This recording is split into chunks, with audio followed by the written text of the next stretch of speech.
Mr. Jonigan, report to the dais. Mr. Jonigan to the dais.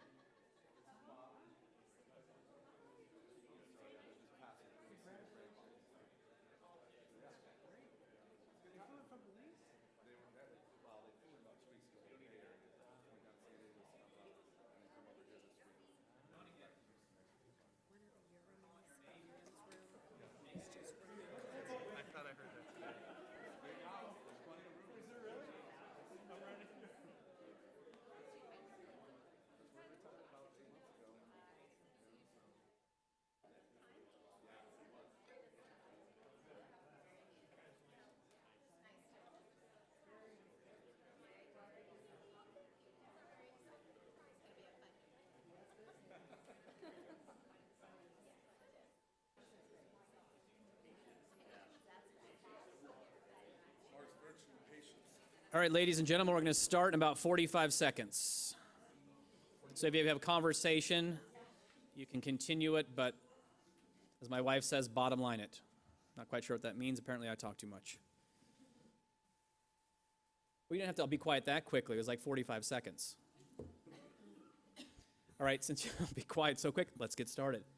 All right, hereby call this meeting to order. Thank you for being here. I can tell you this is very exciting because usually in the dog days of summer, we have 4 people here. So the fact that all of you are here is exciting, so thank you very much. Before we get started, we want to excuse Board Member Kathy Connect. She is out on ASBA activities and events for education. And we'd like to welcome Ms. Judy Doan back, who was not with our last meeting. Good to have you. And the best CFO in the entire state of Arizona is back, so thank you. Mr. Hicks, good to see you back, sir. So let's go ahead and start. We're going to go ahead and start with a 30-second moment of silence, if you all stand and join me. And then we're going to have Emily Stetson, who will be giving us a song and a dance and leading us in the Pledge of Allegiance.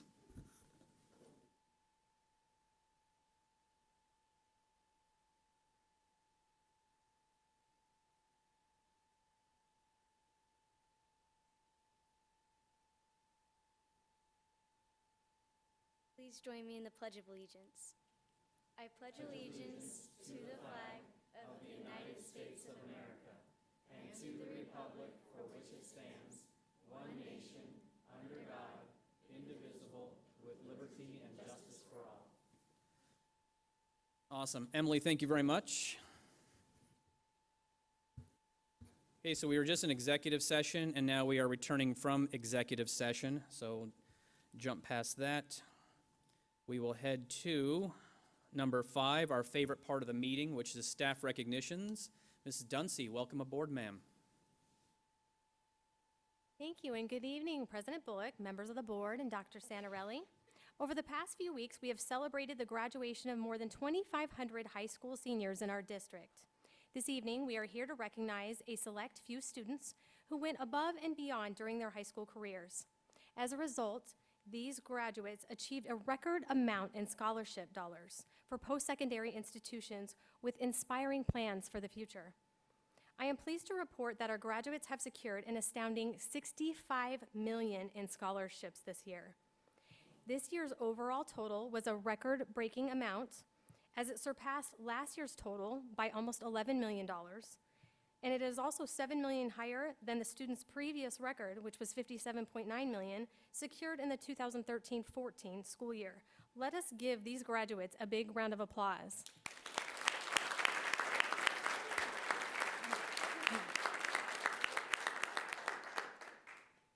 This would not be possible without the wonderful support of our guidance counselors who work tirelessly to help carve a path for these students so that they may find their way to success. In addition, we would like to thank the talented team of Career Center specialists who provide students with valuable information about scholarship opportunities and career options available to them. I would like to give both guidance counselors and Career Center specialists, even if they were unable to join us this evening, a big round of applause because they do make quite a bit of a difference for these students. Thank you very much.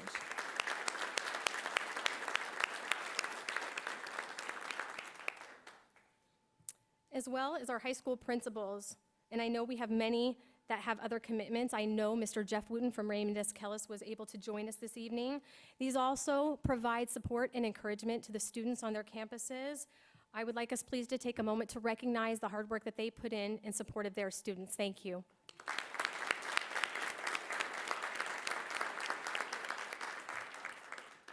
At this time, I would like to introduce you to these exceptional students and their families who have joined us this evening.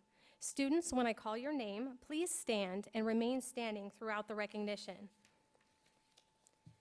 Cactus High School received $7.5 million in scholarships.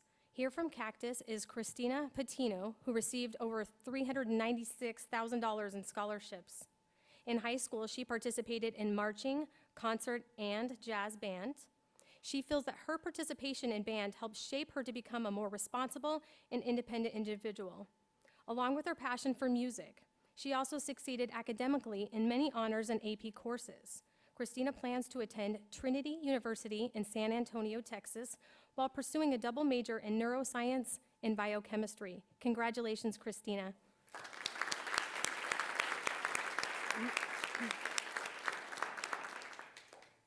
Centennial High School received $15.8 million in scholarships. Here from Centennial is Kelia Nakagawa.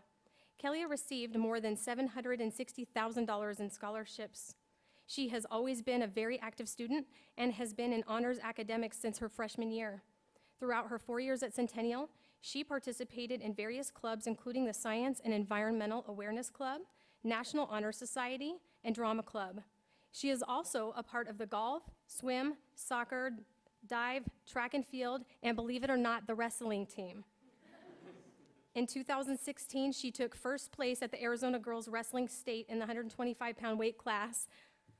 She plans to continue her education at either Arizona State or Lindenwood University, where she would like to take her wrestling career to the collegiate level. She plans to pursue studies in the areas of science and/or technology. Congratulations, Kelia.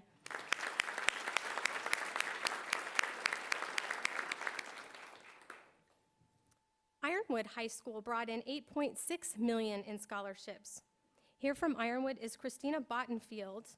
In high school, she participated in the Fellowship of Christian Athletes for 4 years, served as vice president and president respectively, and was an active participant on the cross-country and track and field teams.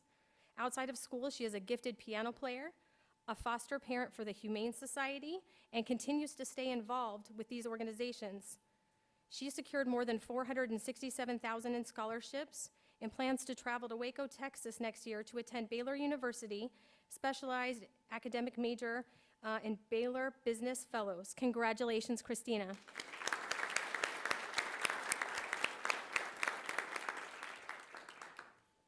Liberty High School received $12.2 million in scholarships. Here from Liberty is Megan Neal, who received an impressive $1.3 million in scholarships.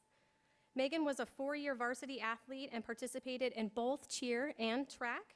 She was also involved with National Honor Society, Fellowship of Christian Athletes, and is a junior high youth leader at CCV. Megan will be attending Grand Canyon University in the fall and will be majoring honors pre-med program. Congrats, Megan.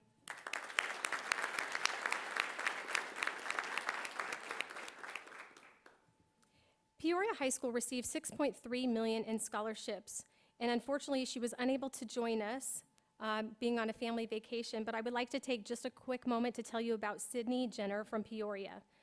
Sydney was the president of the Future Business Leaders of America. She represented Peoria High School at Girls State last summer. She was a student council president for the campus.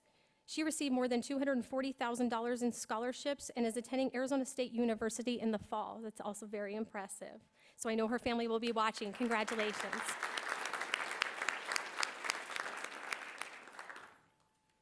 Raymond S. Kellis High School received $6.3 million in scholarships.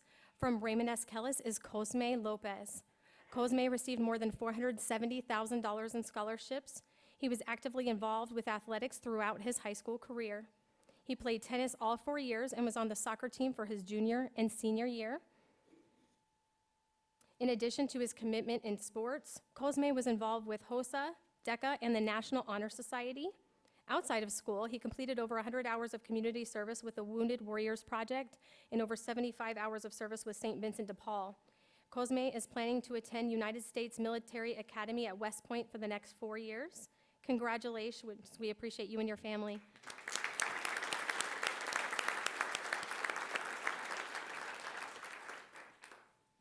Sunrise Mountain High School received $8.1 million in scholarships, and unfortunately, Sarah Livingston was also unable to join us due to a family vacation, but she is a University High graduate and completed her high school career in the top 1% of her class.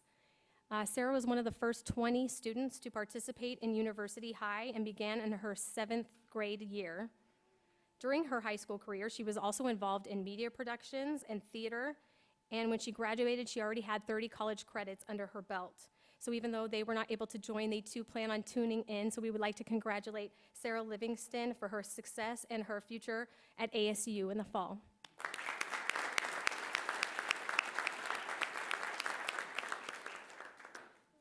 Graduates and scholarship recipients, at this time, I would like you to join me up here at the podium and listen to any comments or remarks from our governing board members.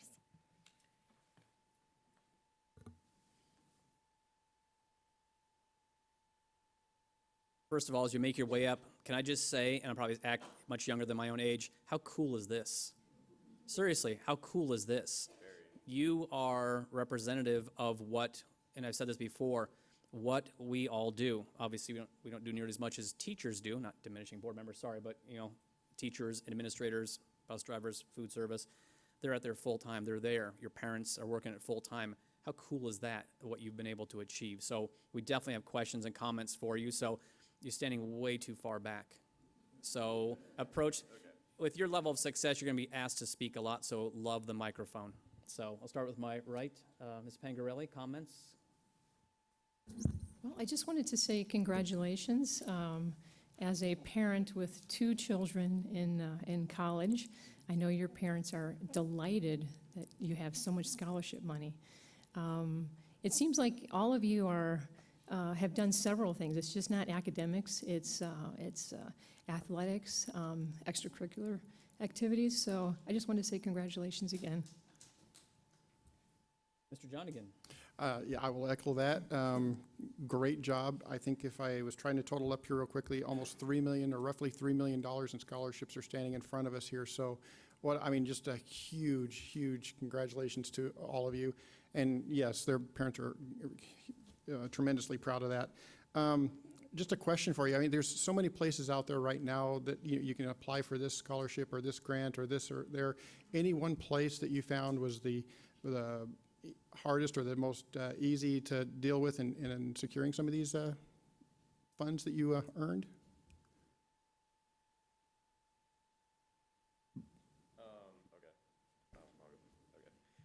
I don't know if I have to speak in the mic. Okay, yeah. Okay. I think the hardest one for me was the military academy, just because applying to the military academy requires you to also apply for a senator / representative for the state. And that kind of takes, I always tell people that it's applying to 2 colleges. And if you don't get accepted to one college, then you don't get in at all. So luckily I was one of the few that got accepted to both, I guess. I got the appointment or the letter of recommendation from the representative, Ruben Gallegos. And yeah, I just got my appointment in February. Yeah, in February, my acceptance letter. And yeah, and I'm heading out in about 2 weeks for basic. So the most difficult was the most rewarding, so outstanding. Anyone else, or? One of the things that I found really helpful was a website called raise.me. I found out about it. My teachers were like, hey, we saw this on the news and we thought it'd be really helpful. And it was really cool because you plugged in all like the good grades you had in high school and that you participated in an extracurricular event. And different scholarships or different schools would offer micro scholarships for each little thing. So none of the school I ended up going to was not on that list, but for students going to other schools, there were really awesome opportunities on there. Excellent. Don't be shy. Oh, come on, Megan, you got to step up, 1.3.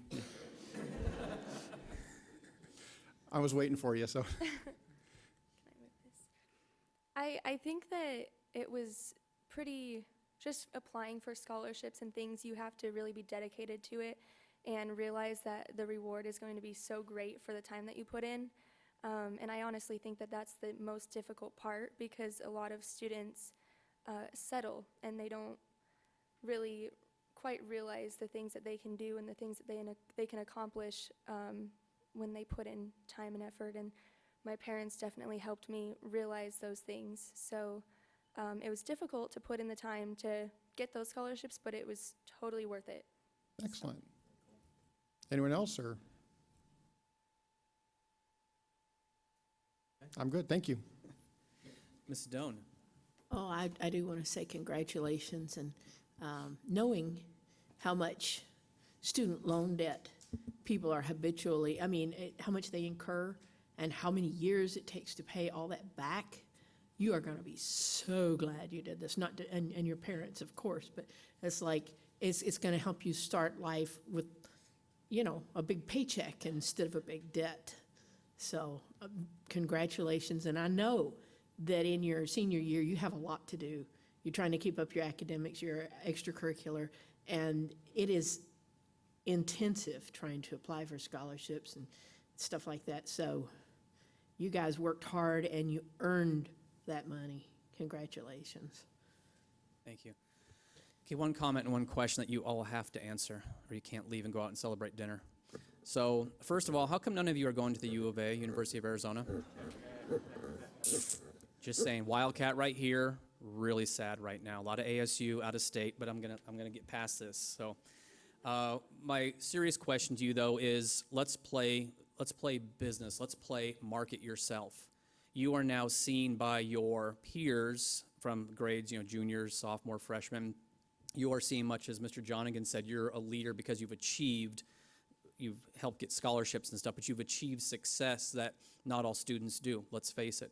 So I'm gonna have each one of you, you get 15 seconds, and I want you within 15 seconds to speak to all the freshmen, sophomores, and juniors at your high school and give them 15 seconds, a soundbite of advice that's going to help them to be where you are next year, next 2 years, or next 3 years. So 15 seconds, give them one piece of advice that will help them to get where you are in the coming years, where they'll be standing right there. So we'll start, you get to start first because you were the most quiet. So 15 seconds, and talk to them, not to us.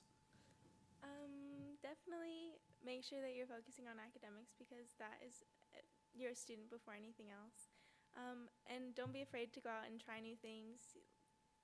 There's many opportunities out there on campus, and just go find something that you like. Go test the waters and other things that you usually wouldn't try. Awesome.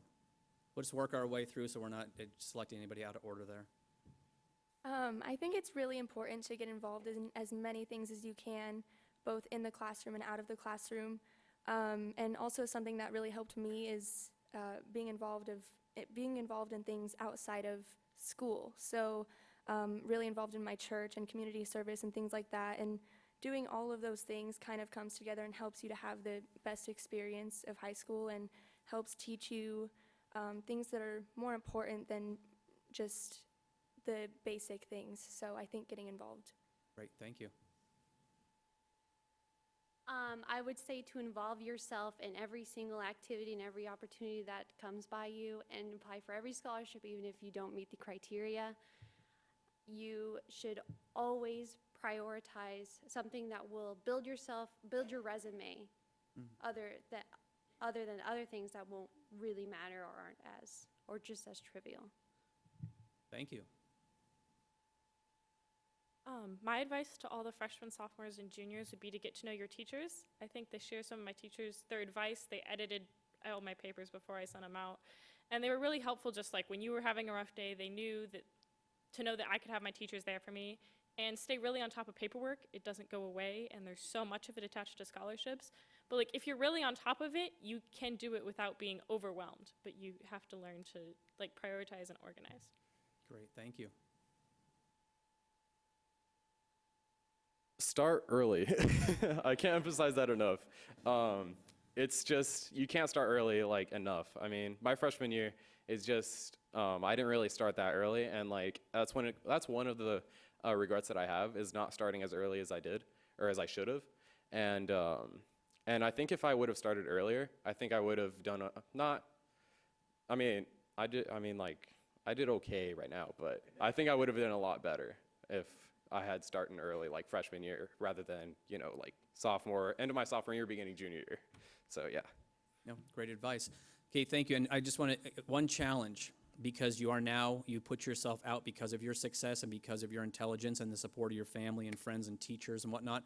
I want to give you a challenge, and I hope you accept it. Will you make yourselves available appropriately in the coming year for those freshmen, sophomores, and juniors who may want to send you an email, text you, Facebook you, whatever, with a question of, hey, how did you do it? Or what did you think about wrestling? What did you think about track? Should I talk to Mrs. Johnson or Mr. Franklin in biology? Should I do that? Will you please make yourselves available as appropriate? I know you have other things going on to give back to who's coming up next so they can be here next year. Will you accept that challenge?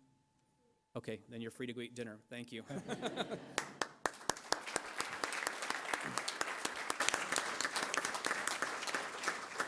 Oh, well, hold on a second, sorry. Yeah, I shouldn't have had you sit down because we're going to scoot out of the way, and parents and everybody take lots of pictures any way you want. And the only thing we ever ask is that you post it whether you know the kids or not. Say you do and you love them and they're amazing. Post it on your own, and we'll get out of your way. Families, friends, anybody wants to come up, take pictures. We're happy to stand with your back to our logo. We're going to take your picture.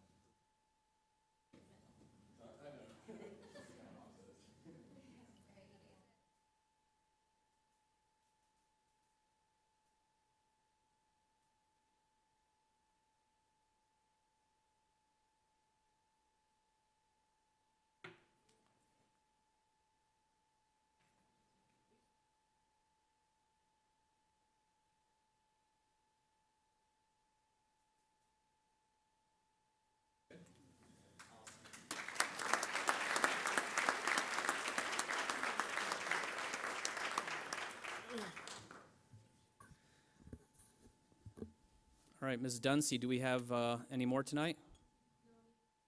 Okay. Yes, all right, excellent. So yes, thank you all to be here. And actually, if you'll stick around for a few minutes, I know you want to get out and go celebrate, but Dr. Santarelli always has some wonderful things to talk about, and we'll go that direction. Thank you, sir. Mr. Bullock, members of the governing board, also students, congratulations, just outstanding. You've been wonderful representatives of yourself, your families, and certainly our school district. Speaking of scholarships and graduates, we recently learned that a graduate from last year, some of you may recall the name of Ian Moulin, who was a scholarship recipient to attend Harvard University. We recently found out that he is now the Director of Business at Harvard National Model United Nations. So obviously he's putting his best foot forward.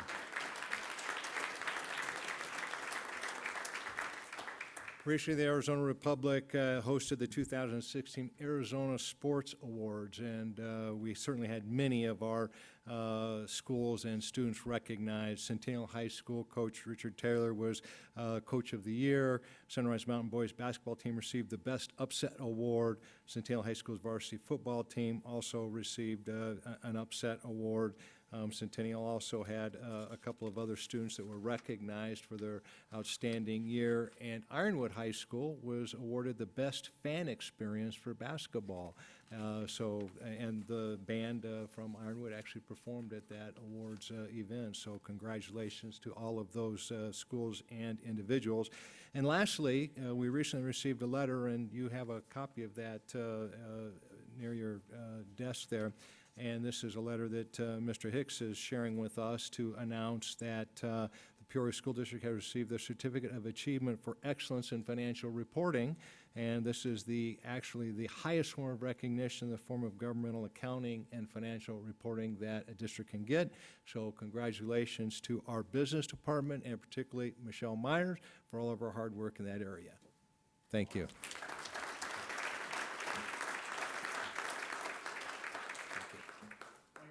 Funny, Ian, who's at Harvard, right? I'll tell Mr. Johnigan and I went to the National School Board Conference in Boston 2 months ago, and the day before the conference, we got there a day early, we decided to go to Harvard so we could feel smart, and we didn't. But we were walking through we were at like 6 o'clock at night, we're walking through the Harvard campus, and Mr. Johnigan said, would it be funny if we saw Ian? There was like 1,000 people walking around, right? And we're walking, all of a sudden, we start walking towards one of the dorms to look at it, out walks Ian from Peoria School District. Out of thousands of people, 3,000 miles away, he walks out and goes, you guys are on the board. And we talked for about 10 minutes. He was doing awesome. So that's just a sign of how connected PUSD is. So that was very, very cool for that to happen. Should have played the lottery that night. All right, we're going to move on to the next item is our board recognitions. It's a chance for board members, anything that's happened in the past couple of weeks they want to bring to the surface. Yes, Mr. Jones? Okay. I have nothing either. So this would be a great time, as much as this is where it gets really exciting. If you want to go leave and celebrate, this would be the time for you to make your exit, and we won't think anything of you. Thank you for being here, and congratulations.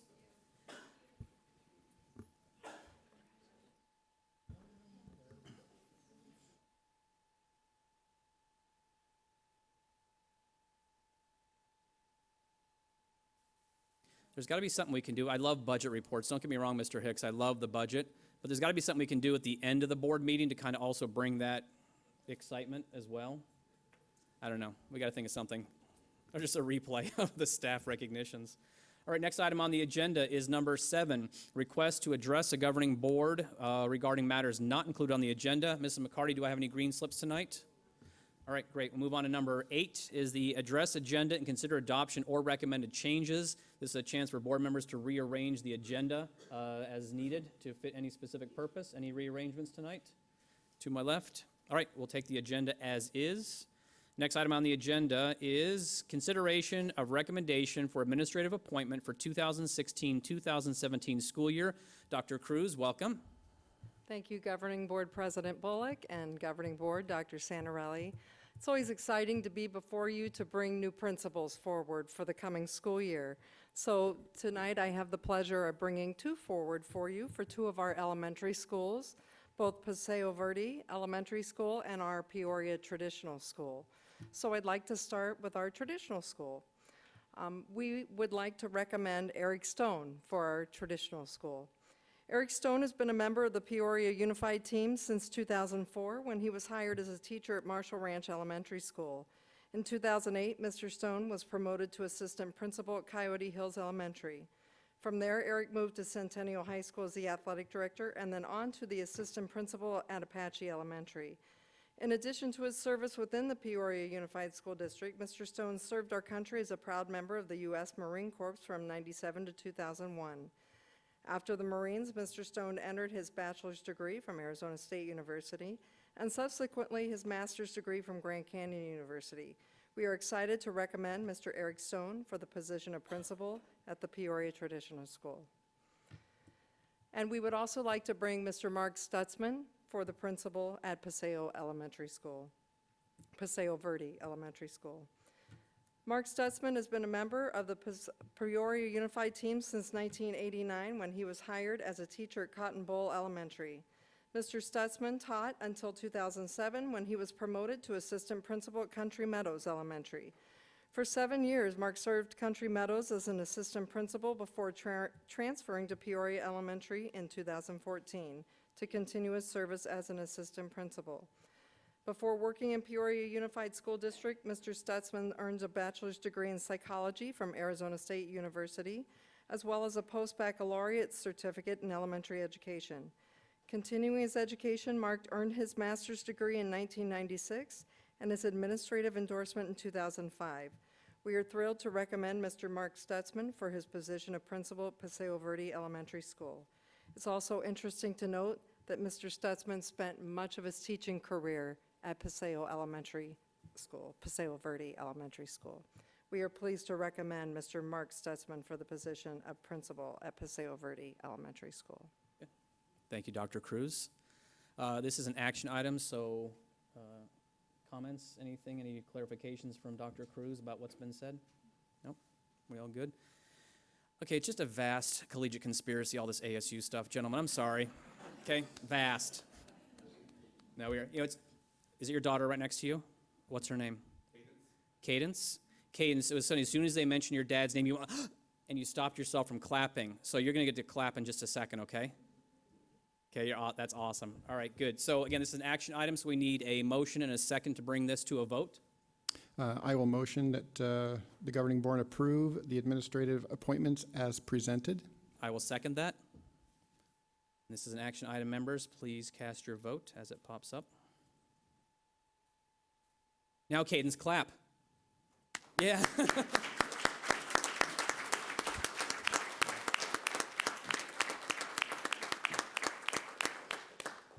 Thank you, gentlemen. We are very excited.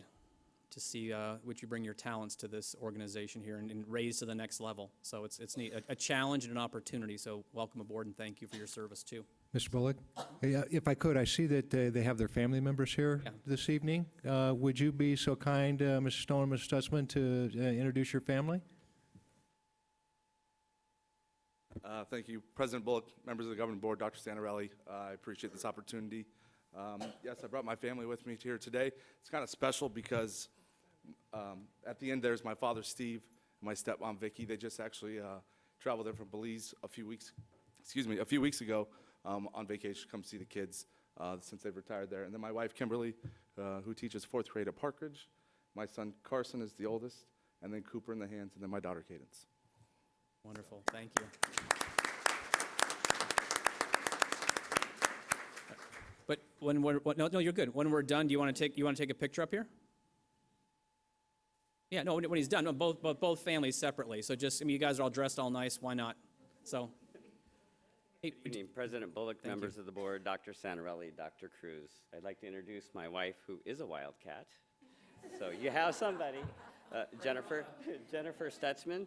My oldest son, Derek, is a product of Paseo Verde Centennial High School and also a U of A Wildcat graduate. My daughter is a sophomore at Deer Valley High School, and my youngest son is an 8th grader at Highland Lakes.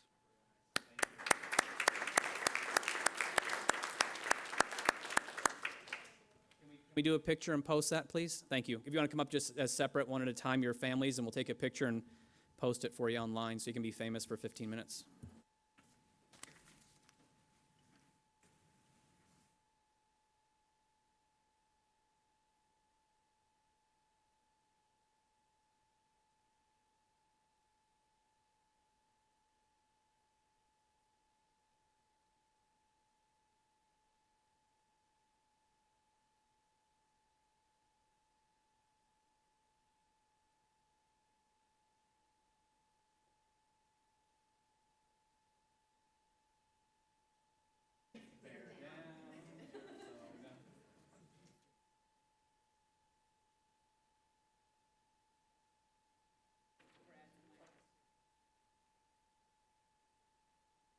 Oh, yeah. I love it. That's great. All right, thank you very much. Thank you very much. All right, next item on the agenda is number 10, the summary presentation of the results from the Peoria Unified School District fiscal year 2014 performance audit. Mr. Hicks, welcome, sir. If you all want to go, right, Mr. Hicks will not take it personal if you want to go celebrate too.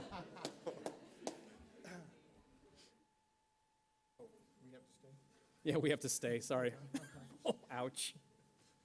Thank you very much.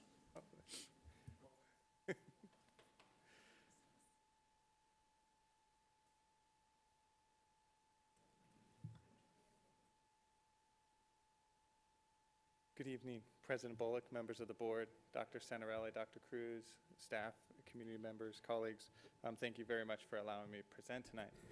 I'll introduce Michelle Myers in a second, but I'd first like to start with performance audits. What are they? And she'll go into what we've done, and her team have been the point on everything that's done, so I will hopefully not taking anything away from her presentation. But they started from the initiation of Prop 301. So when Prop 301 was passed, it had a component in there to start doing performance audits. So this is different than our annual audit. So we have an annual compliance, financial, and compliance audit. This goes a little bit further, and it actually looks at performance. And that's changed a little bit. It is responsible. The Auditor General comes out and does it, and they are responsible to the Joint Legislative Audit Committee. But going through this, they're supposed to do approximately 8 school districts. They don't do any charter schools, so this is only looking at school districts. And they're supposed to do about 8 per year. They're just now getting around to us, and they're supposed to randomly draw names out of a hat. Our illustrious Superintendent Dr. Santarelli seems to have coalesced and got everything drawn randomly around the same time. And so as we were going through our performance audit with the Auditor General, we also went through a state retirement audit. We went through, still going through a MIPS desk audit. We've gone through Title I monitoring audit. We're notified that we're going through a food service monitoring audit. as well as a AOI ADE audit. And so everything in the last couple of years is all happening around the same time. And so I say that in essence so that, one, you understand the size and scope and the number of audits that we do go through. So this is purely anecdotal, but I do think we're one of the most audited institutions or government agencies around, because we constantly are looked at by so many different people. And we do send our books over to the Auditor General for them to look at basically our general ledger at the end of every year. So we are very much audited, and I hopefully didn't take anything away, but I'd like to introduce Ms. Michelle Myers for our presentation. Thank you. Thank you. Welcome aboard, Ms. Myers. Hello, thank you. President Bullock, members of the Governing Board, Dr. Santorelli and Dr. Cruz. I am here this evening to provide an overview of the Peoria Unified School District's fiscal year 2014 performance audit that was recently published by the Arizona Auditor General's Office. And as Mr. Hicks did share, there is some background behind a performance audit and what it actually is. Effective July 1st, 2001, the legislature established a school-wide audit team to conduct performance audits of school districts and to monitor the percentage of dollars spent in the classroom. The Division of School Audits at the Auditor General's Office conducts performance audits, which in part review the management of district resources and focus on programs and issues that are of particular interest to the legislature and the public. School districts are randomly selected for a performance audit, and as Mr. Hicks did share, they are in addition to the required annual financial audit that we have each year. During the performance audit, auditors examine a variety of records, including accounting data, contracts, district policies, procedures, and related internal controls. They interview staff, and they also look at applicable state statutes. The auditors also identify peer districts in order to compare academic indicators, student achievement, as well as operational efficiency. The fiscal year 2014 performance audit report can be viewed in its entirety at the Auditor General's website, which is at www.azauditor.gov. The performance audit reported that in fiscal year 2014, student achievement in the Peoria Unified School District was similar to its peer districts, and the district's 93% graduation rate was similar to the peer district's 88% graduation rate and much higher than the state's average of 76%. The performance audit also reported that the district's math and reading scores were similar to peer districts, and writing and science scores were slightly lower. In fiscal year 2014, under the Arizona Department of Education's A through F letter grade accountability system, the Peoria district did receive a letter grade of A. 5 of the Peoria district's peers received an A, and 3 received a B grade. The performance audit also evaluated the operational efficiency and effectiveness of the district's administration, plant operations and maintenance, transportation, and food service areas.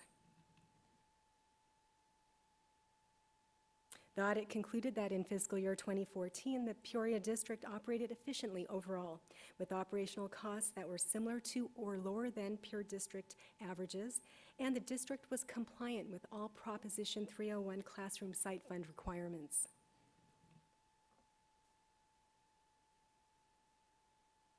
In addition, the district's per pupil administrative costs were similar to the peer district's average, and plant operations and food service programs operated efficiently with similar or lower costs than the peer district's average. The performance audit also compared the Peoria district's fiscal year 2014 pupil expenditures by operational area and found that the district's $605 administrative cost per pupil was similar to the peer district's average. It was also reported in fiscal year 2014 that Peoria operated efficiently compared to its peers, with lower or comparable per pupil costs in all operational areas. Despite operating efficiently overall, it was noted that the district did spend slightly less per pupil in the classroom than peer districts. The reason for that is the Peoria district had less to spend. Peoria receives less in federal grant monies and does not receive desegregation funds, as does 3 of its peers. As is the case with most audits, there were recommendations that were made as part of the performance audit report. During the audit, it was noted that in some instances, individual employees received payments, entered transactions, prepared deposits, or ordered inventory without an independent review. In the area of cash handling, it was recommended that internal controls at the schools and within departments be strengthened to ensure that responsibilities are fully segregated, to prevent errors and to minimize the risk of fraud. It was also recommended that staff consistently issue a receipt at the time a payment is received, and that at the high school stores, periodic product inventories take place and that goods sold are reconciled to cash payments collected.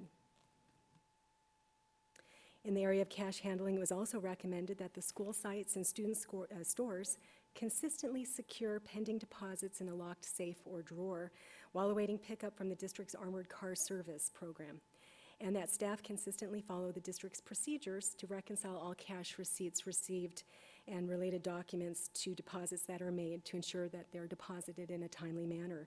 No instances of fraud were detected in the cash testing that took place as part of the audit. The district does agree with the audit recommendations, and we have already started to put them in place, and we will continue to work district-wide with training and monitoring compliance through our internal audit function.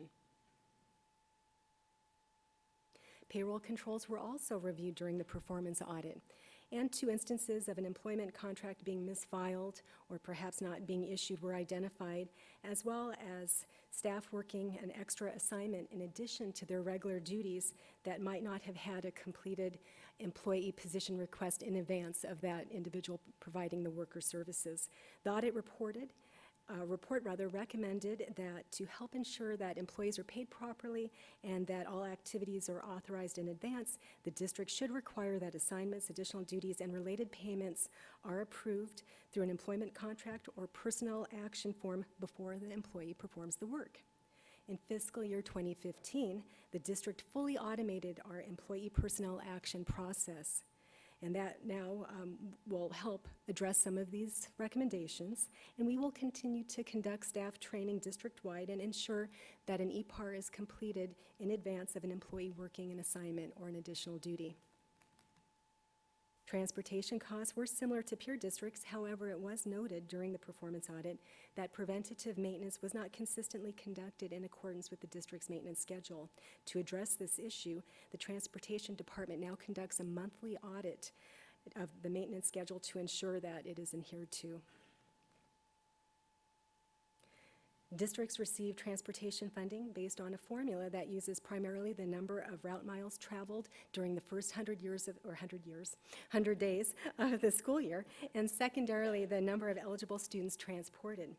The performance audit reported that routing mileage was considered to be estimated in fiscal year 2014, resulting in an overstatement of miles reported to ADE, which also resulted in overfunding in fiscal 2015 of $216,000. In fiscal 2016, the district has begun to implement changes to ensure that actual miles are reported as well as students transported to ADE, and we will work with ADE prospectively to correct the funding error. Information technology recommendations are very common with school district performance audits. Although auditors did not detect any improper transactions, it was recommended that the Peoria district strengthen password requirements for the network, ensure terminated employees are disabled promptly, as well as to eliminate unnecessary accounts. It was also noted that the district has performed a business impact analysis which identifies the potential effect of an interruption of service on district operations, but we don't have a written disaster recovery plan. The performance audit recommended that the district develop a written disaster recovery plan and test that plan, as well as written procedures related to IT change management. The district agrees with the recommendations, and we've already put forth a requirement district-wide to strengthen our network password criteria, And we will continue as management to look at our IT infrastructure and to address the recommendations from the audit report in the future.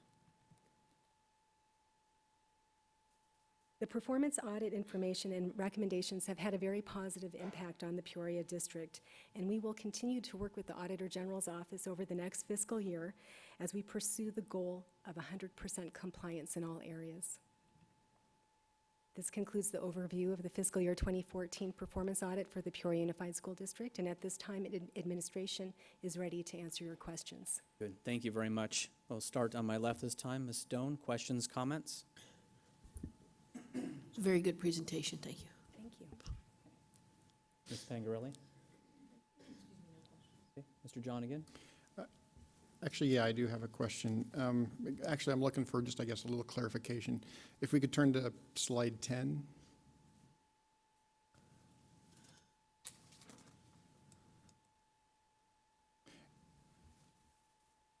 Not that one. It's the fiscal year 2014 performance audit results, the chart where it shows Peoria Unified, peer group, and state average. Yeah, there you go. So you were making the comment that we get less funds in, so that's why we spend less in the classroom. But I'm just looking, but I hear a lot of comments at times that we spend a lot in relation to administration and so forth. There's a belief out there in some circles. So I look at just looking at that, we spend less than all the others in those categories as well. But proportionately, we're just slightly above the peer group average, yet way below, I would say a full % below state average, if I'm kind of doing the math right there. How would I explain that we're just slightly above, even though we're spending less than our peer group averages? How would I explain that difference, and we're just a little bit more expensive? I know it's almost, it's what, 0.3, 0.4%, if I'm kind of guessing off the top of my head. How would you explain that difference there? I'm going to ask Mr. Hicks to address that question. President Bullock, members of the board, we've gone through this a lot in that sense, and so part of the thing is we do a few things different, and some of our staffing changes some of it. Some of our how we're getting the funding plays a role into that, and so the difficulty is also this is 2014 numbers, and you've already heard me talk multiple times about the changes going forward and how our administrative costs will go up dramatically because of the being more of an apples to oranges comparison, though. Yeah, and so it is difficult. And so is this more of the apples to apples then, kind of a this is baselining? apples to apples, but we do, I don't want to shy away from, we do have administrative costs. They're all over. You can't operate without it in that sense. And so part of what we provide here in Peoria and the experience that we're providing, and you see the successes that's going on, Absolutely. is a result of what you're seeing. And so, yes, there are a little bit where maybe we're a little bit high, very little bit, compared to our peer groups on a proportionate relationship, but we're also doing better in my mind and sense. And so there's a cost to that. We do prioritize it, and we continuously look at it on a regular basis. So I don't run away from it in a sense, but we do have huge successes here, and although the Auditor General didn't acknowledge too much on our graduation rate being equal or similar to peer districts, all the peer districts are trying to get to our where we're at from that standpoint. So we do a lot with what we're given in that sense. So I don't know that there's a great answer per se from that standpoint, but we do an amazing job here in Peoria. Well, and that's kind of what I was looking to take the opportunity to do is just stress for what we accomplish, and looking at just from the state average perspective, we spend roughly 1% less than the state average, and look at what we're getting out of that in those regards. And we're spending less in the classroom for getting less, and look at what we're accomplishing. So I think there's a lot of success stories to be had from that. I just wanted you to take a few minutes to kind of trumpet that, if you will. So thank you. Mr. Pollock, Mr. Jonigan, too, if I could have Mr. Hicks, if you take a look at student support, the category of student support, all the other areas were significantly below in relationship to dollars and now, not just percentages, but dollars. But you look at student support and you see where dollar amount is very comparable to peer and state. And so we actually spend a higher percentage than those districts on student support, which brings that overall average up that you're referring to, Mr. Jonigan. So, Mr. Hicks, student support, what falls into that? President Bullock, members of the board, Superintendent Dr. Santarelli, the majority is the special services from the special ed. So it's those that we're supporting the students, health services, PT, OT, CODAs in that sense, psychs, counselors. Those are the main categories for the 2,100, the student support.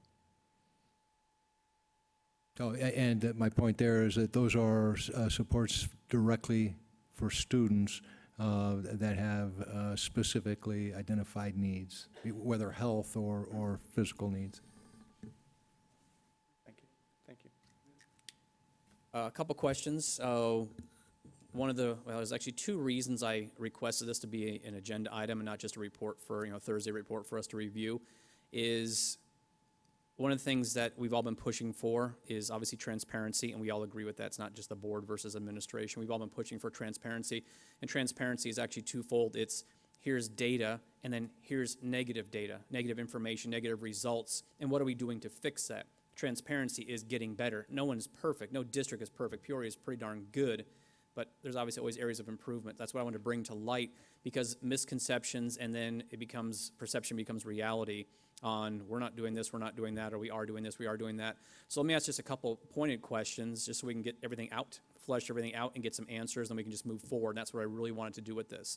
Because if it came back as glowing, everything's perfect, I wouldn't have asked for this. But there are some issues that came up, and you are addressing them, but I want to go a little bit further.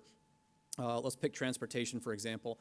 The two areas that were brought up were overstating mileage and then the maintenance schedules. You said you're addressing that. If you can give me a better idea of how did the statement of miles just happen? Just what was the genesis of that, and what are we doing specifically in a time frame to fix that? Because and the presentation was very good, but I guess I'm more being a tech geek. I'm more analytical. Kind of want to know what exactly are we doing and what's a time frame to fix it. So you can say, well, we hired 2 new people to do nothing but audits, and within 3 months we expect to be up to snuff. Does that make sense? So I just want to get that information out so everyone goes, oh, okay, you're addressing it, and here's the time frame for it. So I've got 3 areas. We'll start with transportation. So how did the miles get overstated, and what are we doing specifically to fix that, and how long do we think until it's normal? And then from the maintenance schedules, how did it get there, and then how long do we think it'll be till we're back to normal? And that's the best way I can explain it. I know it's deeper than that, but that's my question. I can respond to the first transportation Okay. question. In 2014, a set number of days was reported with actual mileage that was then projected out to 100 days. And that had been the practice at the time. During the audit review process, there was communication with the district prior to the report being issued that that wasn't a large enough sample, and a recommendation was made that that should be increased to 25. We're right now in coordination with ADE, as well as following up with the Auditor General's office to ensure that we're reporting every actual mile that is required as part of our Trans 55-1 report that we submit each year. So we are looking at what that requirement is moving forward, and we'll ensure we meet that letter. But to respond to the estimate, a 3-day snapshot of actual miles was reported and then projected out to 100 days back in 2014. Okay, and that's good. It's always important to know the genesis why something happened, and here's what we're doing to get back, because we want to report the next Auditor General's report, comes back and goes, okay, check, fix that, everybody's happy. And I did just briefly touch on it at the end of the presentation, Mr. Bullock and members of the governing board, and that is that we will have follow-up with the Auditor General's office and their audit team in the form of written communication, and they will actually check back with us periodically to ensure that all of these recommendations are being addressed. So there is follow-up accountability as a result of the performance audit. And that will be this year. It starts this Okay, year, every 6 months. Good. Also, I'd like to recognize Mr. King. Thank you for being here, our Director of Transportation.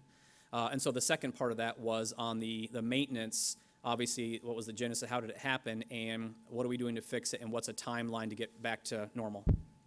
President Bullock, members of the board, and Dr. Santarelli, it's not just that it happened, it's an occurring event.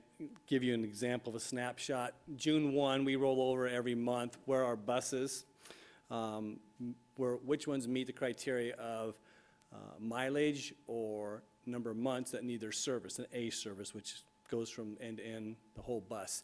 We had 35 buses come effective June 1st that needed their A service. Right now, we've serviced 16 of those 35. It's a little bit easier to do it when we don't have school involved and for our mechanics and our shop to work on those. So every month we have a rolling number of buses that will hit that criteria. Sometimes it could be 15 months or buses, and sometimes it could be 45 buses, just depending on the miles or the number of months they've been in service with us. What we've created and what we're doing now is a month-to-month basis audit. So our shop supervisor will now report to me what he's created as a spreadsheet of the processes of getting those buses serviced like they should be, and then I'll report that to Mr. Hicks, so I report to. For a bus to be over 2,000 miles on their A service is not a big safety idea. And let me give you an explanation of what I mean by that. For a driver, if Ms. Doan was the bus driver and you drove a bus twice a day, you would inspect that bus 4 times that day for safety items. And there's over 40 items of safety and mechanical fixtures that the bus is inspected by the driver. So we may be over a few thousand miles on the buses for services as we get to them, but it's not compromising safety because a bus driver who uses a bus just twice a day would inspect that bus 4 times a day for over 40 items, including the safety items, so that when they take that bus on the road, it is safe. We're talking about the oil, we're talking about transmission fluids, we're talking about filters, we're talking about belts that are inspected when they come for their service time and interval. So it is important, absolutely. We have recommendations or direction from DPS and the minimum standards of how these should be implemented. And we have a schedule. We just have to do a better job of following that schedule and taking the bus out of service and getting it to service before we put it back on the road. Good. Is that? No, it does. And do you know why I'm asking that question? Absolutely. Yeah, and I want everyone to know that A, we're on it, and B, when we do fall short, that's why I attach a timeline to it. And again, it's not we're working on it, and I'm not saying it in a bad way, but I want to know for me and for the public, what is working on it meaning? We're meeting with ADE and the Auditor General every 3 months, as an example, until we get things back to where they want to see us, and then we move on happily ever after. Transportation the same way, so that helps parents to feel more safe with their pride and joy, all of us with our kids, and it helps transportation to realize that they can continue to be the success that they are. And it's not just a single report, but there's many facets of making sure that our kids are safe. Mr. Bullock, members of the board, President Dr. Santarelli, absolutely, yeah, that process is in place now of a better, more stringent audit of our buses being serviced on time when they fall into that window. It's in place right now, and it will continue to go forward. Like I said, it will report to Mr. Hicks on a monthly basis on that. Okay, perfect. Thank you very much. Appreciate it. Thank you. You want to say something related to that? President Bullock, members of the board, if I could just, I don't know if you have another question, but a general overview No, statement. yeah, go ahead. I have another question, but yeah, by all means. First, it is an audit. They will find something. We embrace audits. I mean, as I just went through the whole list of audits, and thank you for Dr. Santarelli for bringing them to us. We do embrace them. They do identify where we have weaknesses. We work on those weaknesses. We take it very serious. Having said that, with the performance audit, one of the things that is a little odd with that is being on ASBO's board, we've asked the Auditor General for, hey, how about before you start the audit, how about you tell us exactly everything you're going to look for? And they won't do that. So there's things that we're finding this year that would not be a finding last year. And so it's constantly evolving in that sense. And even though we asked for, we've been talking on this IT security. I think they received 5 of the recommendations. We've been talking about that for over a year, looking at how we're going to address that. It's not that we weren't addressing a lot of the things that they have recommendations for, since they have only 2 findings and 10 recommendations. We take all of them serious, but we process through all that, and we have to weigh the costs because when we do things, I know John was asking much sooner, give me some funding and let me go do everything, and we're going through a methodical process of how we're evaluating those and what does get funded, and then when we do it. This Auditor General probably accelerated a few of the IT areas that we're addressing, but we take all of it serious and we embrace audits from that sense. So from a general overview, we do look at this as a positive. Only 2 findings with 10 recommendations. They're going to find something. That's okay. We do care about the safety of all of our students, and that's the first thing that we're talking about with Mr. King. And it is there. And so as we're finding that out, we're going to look at and we're going to find and look at process improvement and come out with how we're going to make things better going forward. Good. And I'll say this in a very blunt way.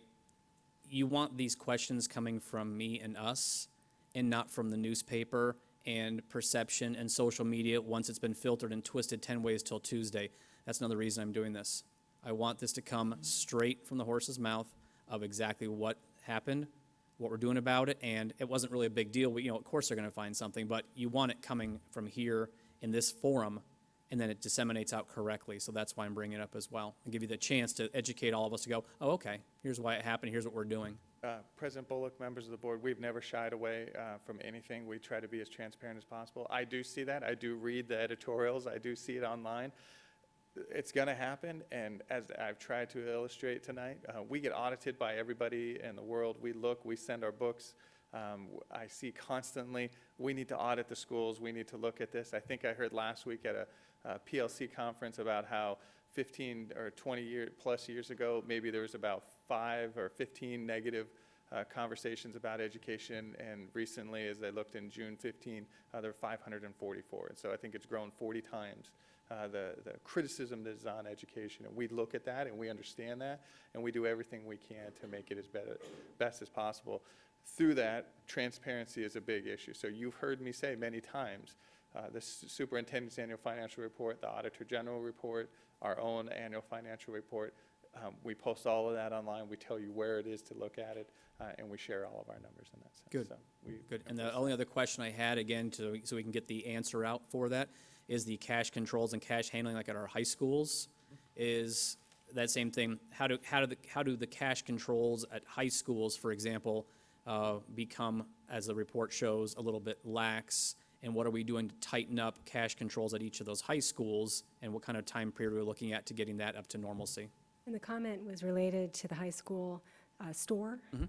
And so we're going to be scheduling training at all of our 7 high schools, starting at the beginning of next school year, to ensure that our procedures are being followed. We do have procedures in place regarding cash handling and segregation of duties. I suspect that in the 14 year, because again, this was fiscal year 2014, we were coming off of being very lean for a few years leading up to that, where perhaps annual training had not taken place with all of the staff at the high schools or the elementary schools as a reminder for best practices related to cash control. So we have scheduled going into the new school year training at the high schools, and we are planning with our internal audit function to ensure that individual is on site monthly doing compliance testing. And so the training will be at the elementary schools with the secretaries, high schools with the bookstores, high school secretaries, as well as those student store workers. So training is going to be the very first thing, and then compliance testing through our internal audit function. Good. All right, well, thank you. And a compliment to your staff, compliment to transportation, food service as well, for the fact of taking the audit as what it should be. It's another set of eyes to help us reach the pinnacle of perfection, if you will, being the perfect school district. That's good. I'm glad that we're not taking it, and I know all of you well enough, we're not taking it as a threat or as a cut or how bad we are. We're looking at it and saying, hey, thanks. You're right, we do need to improve in this area, and here's what we're going to do, and before you know it, it will be perfected, if you will. So thank you for your diligence. Thank you for your hard work. Thank you for making this district amazing. And thank you for taking this audit and the questions of betterment and not offense, because that's a big difference. So thank you very much. Thank you, Mr. Bullock, members of the governing board. All right, next item on the agenda is the presentation. This is like the most delicious part of the whole night, besides, of course, the staff recognitions, and I mean that because we sampled some of that wonderful food. Presentation on the Peoria Unified School District Food Service Program. Mr. Hicks, you're not listed there, but we will certainly welcome you. Good evening, President Bullock, members of the board, Superintendent Dr. Santarelli, Dr. Cruz, community, and colleagues. Thank you very much for allowing me to present. I've spoken already too much. I think I'm getting some hints from over this meeting of how to make it short and witty, for everybody. Hopefully the food was great. I just want to introduce Ms. Sandra Shashau. Sorry, I've said it 3 different times.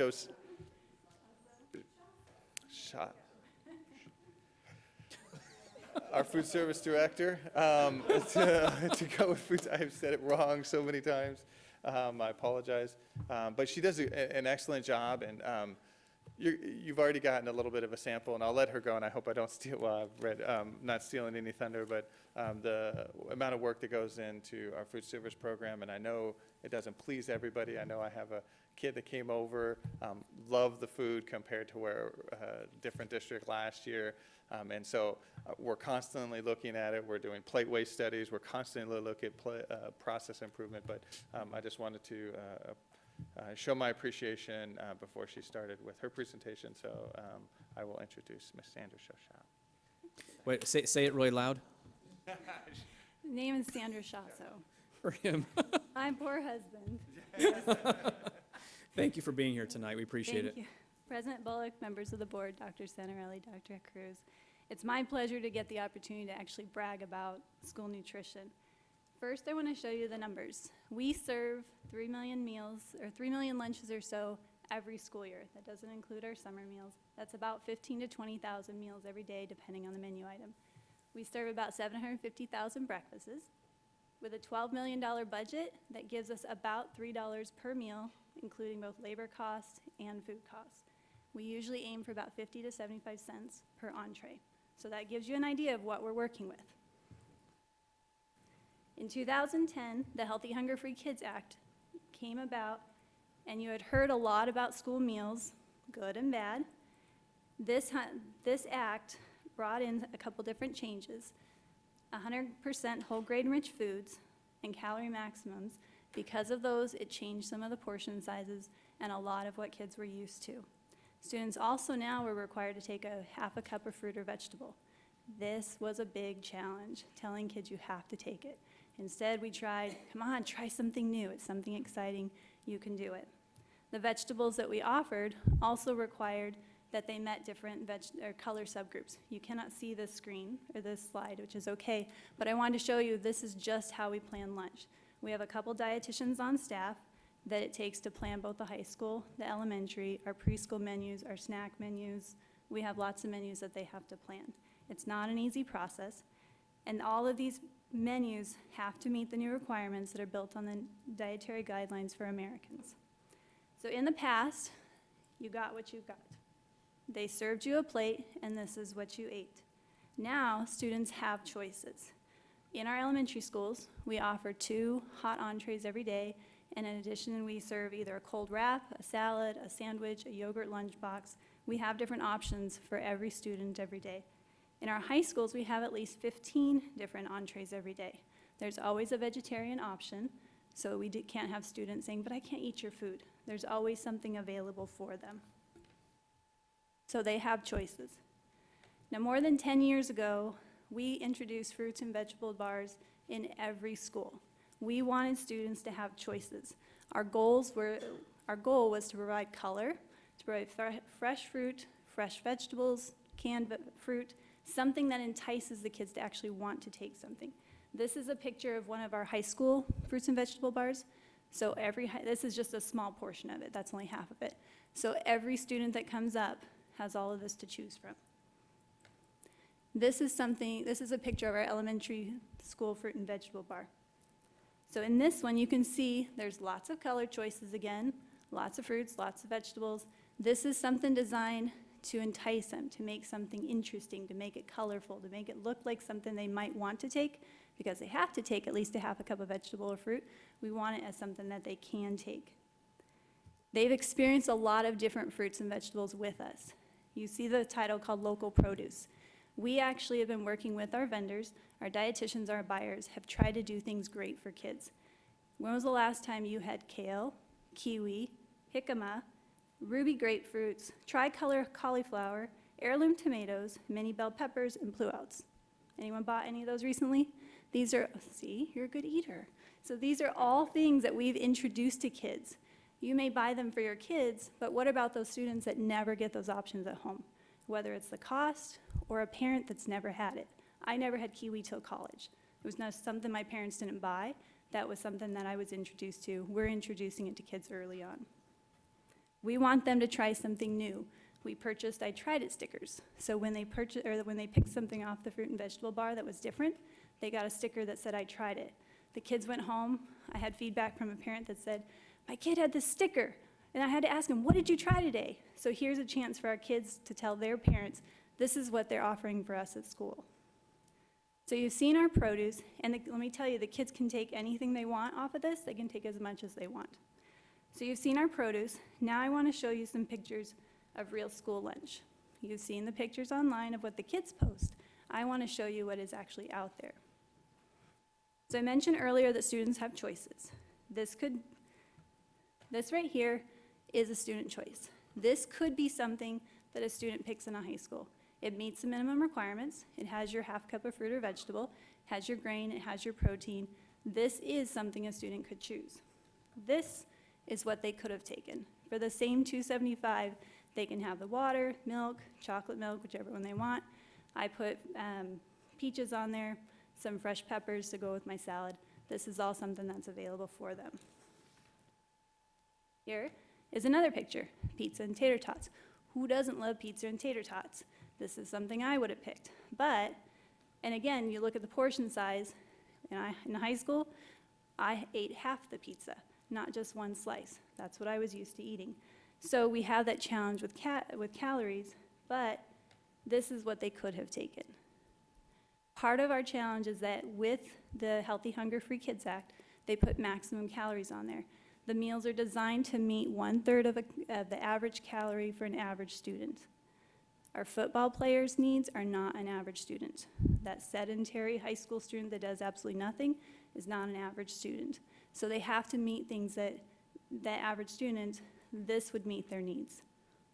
We also have challenges with teaching people about portion sizes. Think about when you go to a buffet or when you serve yourself. How much food do you load onto your plate? Okay, those are your options.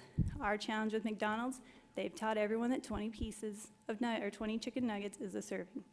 Not in our world, okay?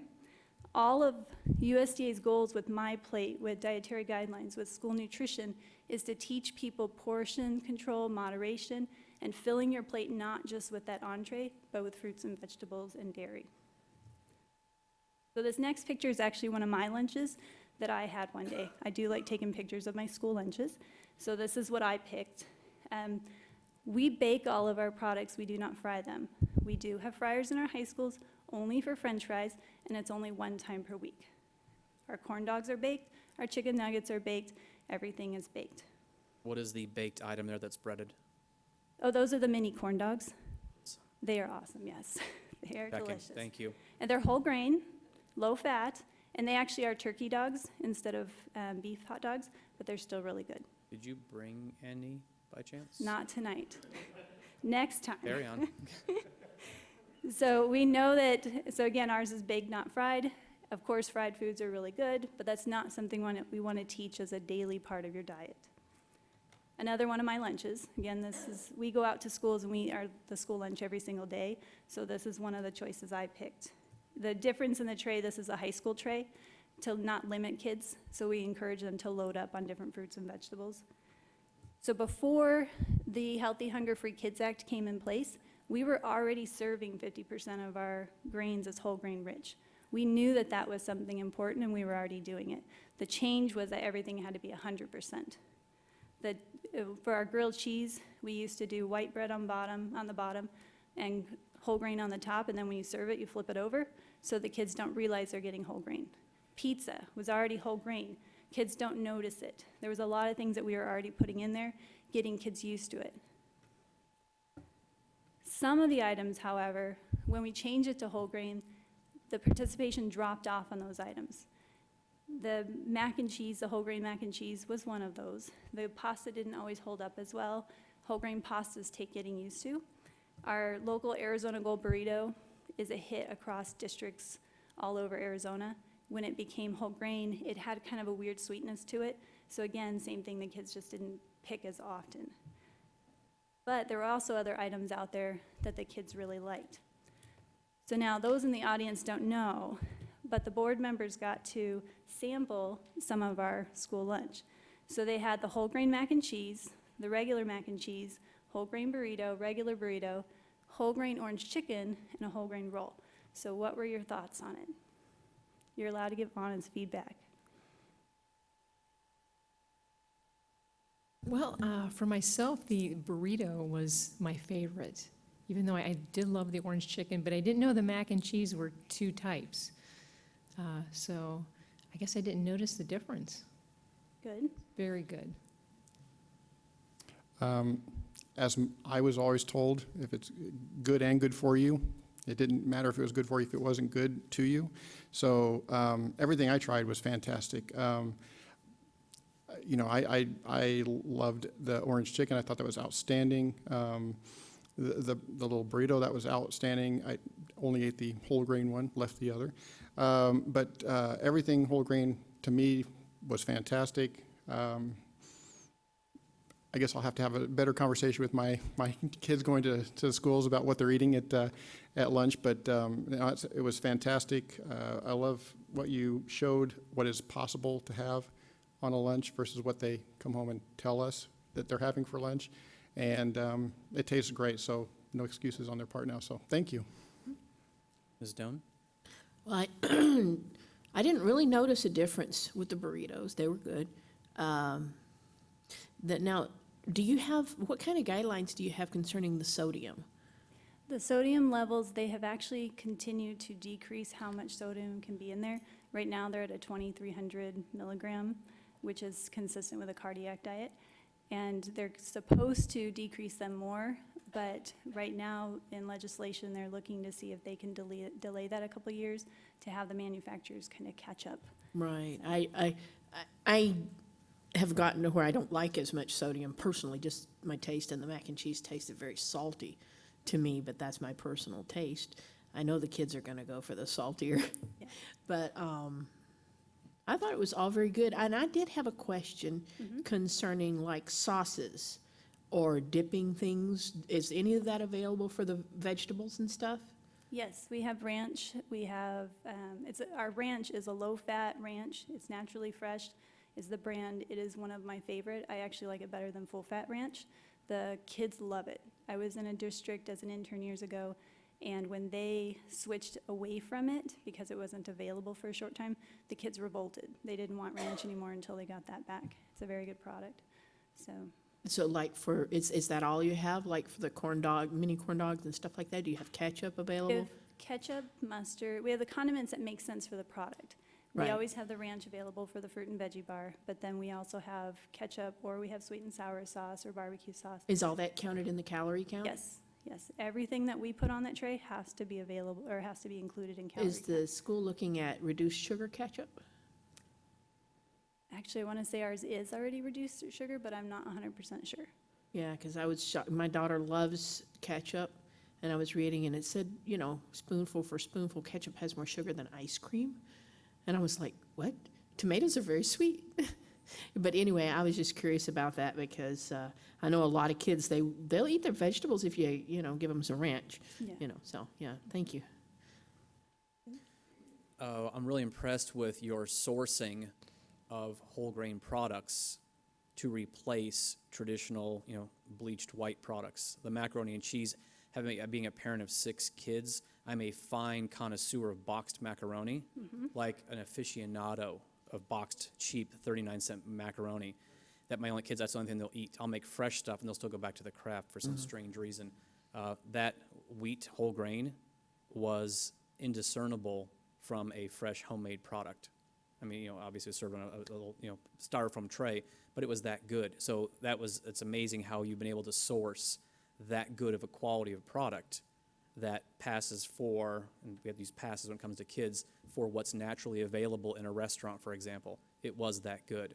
So for you to achieve that and achieve the goodness of it, the taste of it, and the presentation, you've hit a home run. So that's very exciting. And again, my kids have, I interview them once in a while about school food, and luckily they hit the vegetable bar a little bit, but they have noticed and said, yeah, it actually is better than when I was a couple of years ago. So again, home run for you and your staff. Thank you. thank you for the feedback on that, because it's definitely been a challenge. Our manufacturers, when the Healthy Hunger Free Kids Act first came out, it was such a challenge for them to find something that actually was good at whole grain. They've continued to make strides. There's still some things that aren't great. The orange chicken, I was letting people sample it that were working here. They were shocked at how good it was. I said, this is the stuff you can buy at a regular restaurant. And I told one person, it's whole grain. It was? Yeah. And then our rolls, they were whole grain, and we actually proof them and bake them every day. So we've had kids come in, what's that smell? That's called whole or fresh bread. They've not had that at home. So, yeah. So I do want to show you just 2 more things, our salads, wraps, and sandwiches.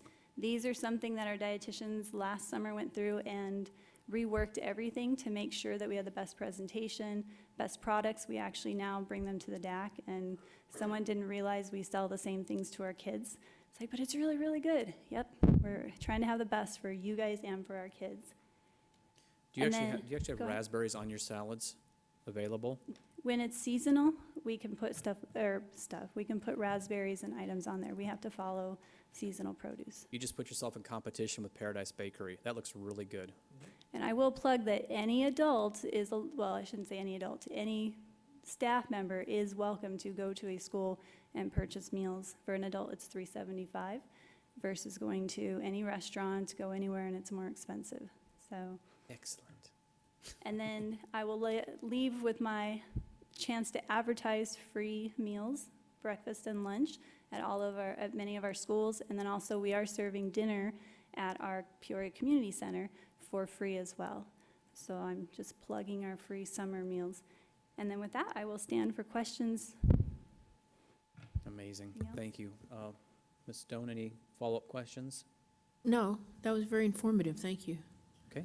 Mrs. Pangarelli? No, thank you very much, and it's nice to see the variety of fruits and vegetables, and I do agree for some families, they don't get to, like yourself, try the kiwis, so I think this is sharing, quite a bit of variety for our kids. Thank you. I'm just curious how often we can have them back here to keep supplying this. No, this is great. It was great. No, it was fantastic. Very informative, and I love it. And this is awesome stuff. I'll just kind of reiterate what I said before. Thank you for making the effort to create that level of cuisine for our kids, because it used to be when I was in elementary school, it was, and very nice ladies, but they would slop it on the plate, and it was pseudo prison. Never been there, but I watched a lot of TV, and I think that's what it's really like. Mm-hmm. And that's kind of what it was: slop on the plate, and you go and you eat it, and you hope for the best. And you've created an environment that helps kids to appreciate. And it's actually a very good point that was brought up about a lot of kids don't get the experience for whatever reason, whether it's budget, whether it's palate at home. They get the meat and potato, for example. They aren't exposed to a lot of the other things that they'll end up loving as they get older. And to help us parents expose our kids to those opportunities is only going to benefit their health and, quite honestly, make dining more enjoyable. So thank you for going that far to make it all happen for our kids. I just thought of a question I Yeah. have. Now, you made the comment about how the calorie, what accommodation is made for that football player versus your tiny little library-loving child that doesn't, what accommodation is made? Because, I'm sorry, that young man needs more food. What accommodation is made there? The biggest challenge is how do you meet the requirements? And USDA's answer is letting them fill up on fruits and vegetables. They can always purchase a second milk. They can always purchase a second entree. That is something we've had to do. And they acknowledge the problem that they can't possibly design different menus for every calorie need for every student. It's definitely a challenge. But like, your people that actually require, they are allowed to purchase a second meal? Mm-hmm. Definitely. Yes. Well, thank you for letting me brag about our program and also all of our amazing employees that make it happen. So thank you. What's the chance you have any of that orange chicken left? I gave the last bit to Sonia, sorry. All right, have a good night. Okay. We have some at our schools. That's kind of far away for dinner, but thanks. All right. All right, thank you very much. Next item on the agenda, number 12, discussion and consideration of the appointment of board and administrative representatives to serve on Valley Schools Insurance Trust Board for the term of July 1st, 2016 through June 30th, 2017. And we have, was it Dr. Santarelli? Mr. Hancock? Yes, Mr. Hancock. Okay. Mr. Hancock, welcome, sir. Thank you, President Bullock, members of the board. Administration recommends that the governing board appoint a member of the governing board and the administrator for facilities planning, construction, and maintenance from administration to serve on the Valley Schools Insurance Trust Board for the term July 1st, 2016 through June 30th, 2017. Great, thank you. I currently serve on that right now, and also Mr. Jared Reynolds is moving on and he's being replaced, so that's already been taken care of.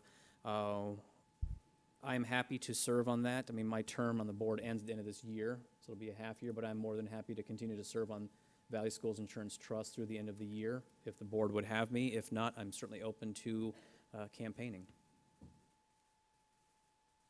Don't fight over it all at once. Okay, hearing none, then this is an action item. So would somebody like to move this and second this, to move it to a vote? Oh, I'm sorry, yes, if you don't mind. Yeah, once it's moved, yes. Would someone like to move that? I'll move that we appoint Mr. Bullock to the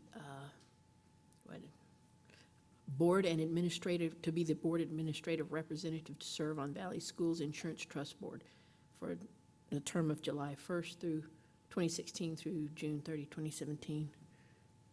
Whatever. Okay, that's fine. Do we need to amend that at all because of the date? We should probably do that. Mr. Bullock, two things. One, this is also inclusive of staff, so the recommendation would need to include, even though Mr. Jared Reynolds will not be with us, his replacement. So the motion needs to include the title, Administrator for Facilities Planning and Construction, and the term is July 1 through June 30th. Obviously, in the event that a board member changes in January of 2017, the board at that time would have to address it. Revisit that. And okay, that's fine. Just want to make sure we do it by the book. Okay. So if we could amend the motion as stated, Mrs. McCarty, that would be great. Thank you.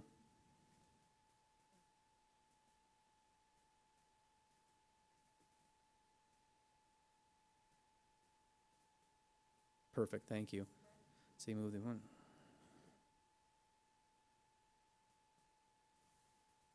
That looks good. Does that look good, Ms. Stone, to you? Yes. Okay. Do we have a second for that? I'll second. Ms. Pangarelli, second. Okay, great. So board members, cast your vote for this agenda item, please. Okay, that passes 4-0. Thank you very much. Next item on the agenda is number 13, discussion and consideration of the appointment of board and administrative representative to serve on the Valley Schools Workers' Compensation Pool Board for the term of July 1st, 2016 through June 30th, 2017. Mr. Johnigan is currently on this board, Mr. Hancock also as the administrative side. So, Mr. Johnigan, your thoughts, sir? I too would like to stay on that board if there is no opposition. Okay. Do we have any other recommendations, campaigning? Put your signs up now. All right, then I will go ahead and move that, let me get there, sorry.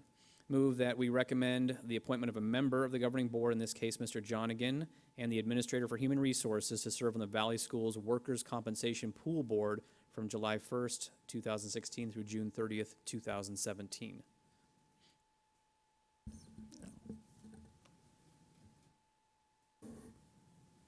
So we'll amend that motion and we'll get that going. And I'll ask for a second once the new motion's been written, so you have to make sure it's worded correctly. There we go. Okay, I'm good with it. Do we have a second for this motion? I'll second. Okay. So vote, please cast your vote, members. All right. Perfect. Next item on the agenda is number 14, discussion and consideration of the appointment of board and administrative representative to serve on the Valley Schools Employees Benefit Trust Board for the term of July 1st, 2016 through June 30th, 2017. Ms. Pangarelli, oh no, I'm sorry. Why does it have my name on there? Yeah, I was going to point that out. Yeah, Ms. Pangarelli is currently on that board with Mr. Hancock as well. No, that's okay. I was on the year before, so, you know, Okay, so Ms. Pangarelli, you obviously hold the mantle here. Your Well, thoughts? with time constraints, if somebody else would have the ability to serve on that board, I would have no problem in stepping aside. Okay. Mr. John again?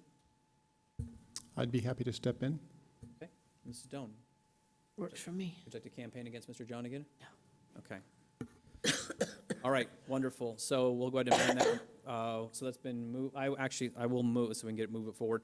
I move that the governing board appoint Mr. John again and and the Administrator for Human Resources to serve on the Valley Schools Employee Benefit Trust Board for the term of July 1st, 2016 through June 30th, 2017. Okay. All right, I'll second it. You'll second that? Great. It's been moved and seconded. Please cast your votes.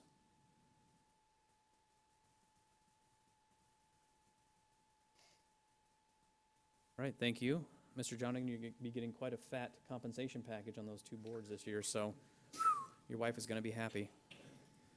Number 15, discussion and consideration of the appointment of a board representative to serve on the Peoria Unified School District Employee Benefit Trust Board from July 1st, 2016 through June 30th, 2017.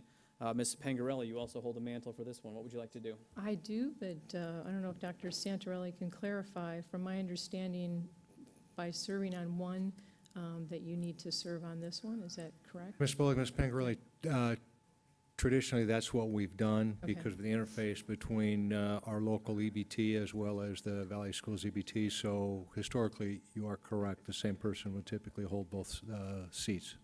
Good. Mr. Johnigan, will you step up to the plate, sir? 2 for the price of 1, absolutely. Awesome. Would you like to move that, Ms. Pangarelli? Yes, I'd like to move that David Jonigan be appointed to the Peoria District Employee Benefits Trust Board, term July 1st, 2016 through June 30th, 2017.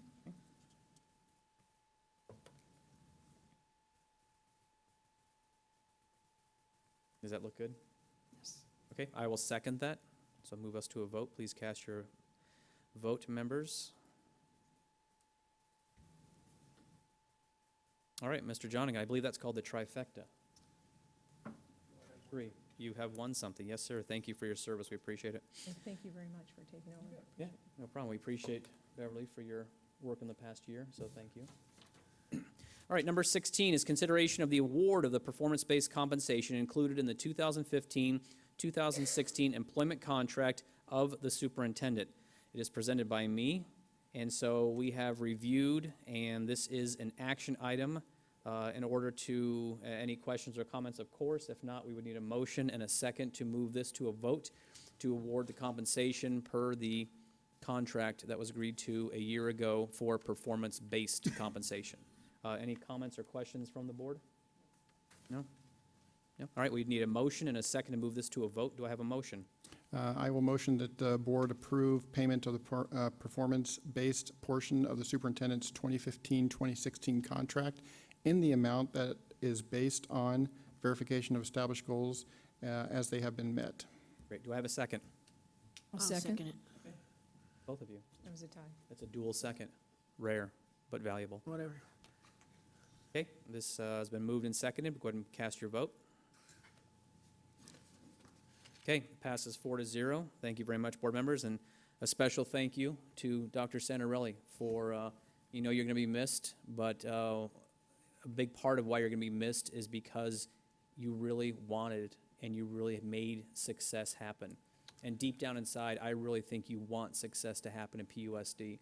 And this is, sure, the statistics bear it out, but thank you for wanting it so badly. It shows. It's been So my as pleasure. As a board, we do see that, so thank you very much. Next item on the agenda is number 17, report and discussion on local, state, and federal legislative issues and activities. Dr. Santarelli, back to you, sir. Ms. Bullock, a couple of items I've left at the dais, the update from Stifel regarding the legislative impact on budgets and by category. So that's there. I won't go through that, but they always put together a very, very thorough report on legislative activities, so that's there for you. And then we had a report, actually a ruling by the Attorney General's office relative to Proposition 123, came about just a couple of days ago. I've also printed that for you as well, and certainly the Attorney General has upheld the payout on Prop 123 from his perspective. So pending any further litigation, of course, the Attorney General's opinion is that the state has to go ahead and pay. Do you, and I know this is a crystal ball question for yourself, Dr. Cruz or Mr. Hicks, do you foresee, heard on the street, any further litigation pending, threats, anything like that? Mr. Bullock, I've heard a couple of rumblings relative to something else forthcoming, but that's been, as you know, kind of been in the breeze there for many, many months. I've not seen anything of substance. Dr. Cruz, anything to add? Mr. Bullock, I would agree with Dr. Santarelli. Certainly, we hear rumblings, but until something comes of substance, we're moving forward. Okay, excellent. Thank you. Appreciate it. Okay. Next item on the agenda is request for agenda items for future governing board meetings. My fellow board members, would you like to put anything on a future agenda? Oh, Ms. Pangarelli, Mr. Jonigan? Okay. Move on to the next item. Consideration and approval of the consent agenda. I am going to be pulling a report and tabling it for now. That is 24E, second reading of the proposed changes to policy GCCA, professional support staff. It needs further review and consideration, and I do not want to vote on that tonight. So I'd like to get more feedback. So I'd like to pull that. Do I have any support on that? I would support that. Okay, thank you. If you don't mind adjusting that, Mrs. McCarty, we'll go ahead and pull that report.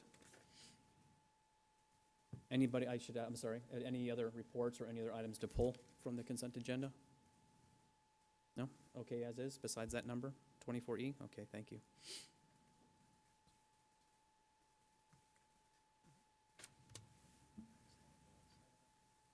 All right, so consent agenda. All right, so the consent agenda, I will move that we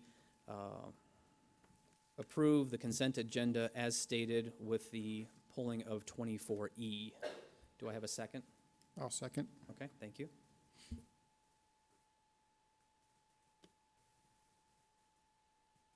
All right, that consent agenda passes with the exception of 24E. Thank you very much, board members. So now becomes 28E, and I would like to table this for pending further discussion and investigation on this. So we're going to just table it all together. No vote at all. Do I have any support on that? I'll agree with that. Okay, very good. So Ms. McCarty, if you'd note that, we're going to pull that. Thank you. Next item on the agenda is 29, Budget Facilities Planning Construction Report. I mention this each time, but I like to reiterate that all of these reports that we encourage you to take a look at are available online. You can view it on your smartphone, a tablet, or a computer at your leisure. It's a great way to see what's happening at a school near you from a safety, from a security, technology, construction. We're doing a lot of great things at our local schools to make them better, so thank you. And especially thank you to our local constituents and taxpayers for supporting these types of things and supporting bonds, so thank you for that. We love it. All right, next item, number 30, report on upcoming meetings and events. We'll pull that up real quick. Okay, obviously July 4th. Appreciate being an American. Special board meeting, superintendent study session, Peoria High School, Old Main. Board members, it's July 18th. Just a reminder of that, that's an 8 a.m. start at Peoria Old Main, where we had our retreat in January. And seriously, first day of school year, we already have listed on there. Really, oh my gosh. Can we just slow time down just a little bit? All right, thank you. Next item on the agenda is the draft agenda for our next board meeting, which is June 23rd, 2016. Take a quick look at that. Again, this is also available online. We would love your comments or questions regarding any future agenda item. All right, wonderful. Number 32, board member opportunity to readdress agenda items. Any items to bring back from tonight's agenda that you want to discuss anymore? Ms. Stone? No. Okay, Mrs. Pangarelli? Mr. Jonigan? All right, we'll move on. All right, time for dinner. It is number 33, consideration of adjournment, so we need a motion and a second to adjourn. I motion that we adjourn. Okay. I'll second. All right, moved and seconded. Requires a vote.